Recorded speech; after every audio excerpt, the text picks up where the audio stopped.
অন্যের শিকার করা খাবার ছিনিয়ে নেওয়া বনের হিংস্র প্রাণীদের প্রতিদিনের কাজ। এখানে এক বিশাল গাছের মোটা ডালে বসে চিতাবাঘ চোখ দুটো স্থির করে হরিণের দিকে তাকিয়ে আছে। মুহূর্তের মধ্যে বজ্রপাতের মতো ঝাঁপ হরিণটি পালানোর চেষ্টা করে, কিন্তু অতর্কিত আক্রমণের দিক হারিয়ে ফেলে। কয়েক সেকেন্ডের মধ্যে লড়াই শেষ।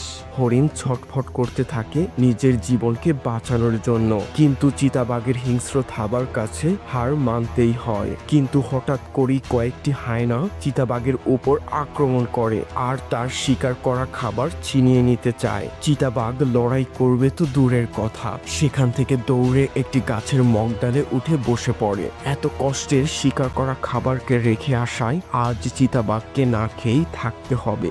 এখানে চিতাবাঘ জংলি শূকরকে কামড় দিয়ে ধরে রেখেছে। হঠাৎ আক্রমণে জংলি শূকর আতঙ্কিত হয়ে ওঠে। সে গর্জন করতে করতে নিজের সমস্ত শক্তি দিয়ে ছটফট করতে থাকে।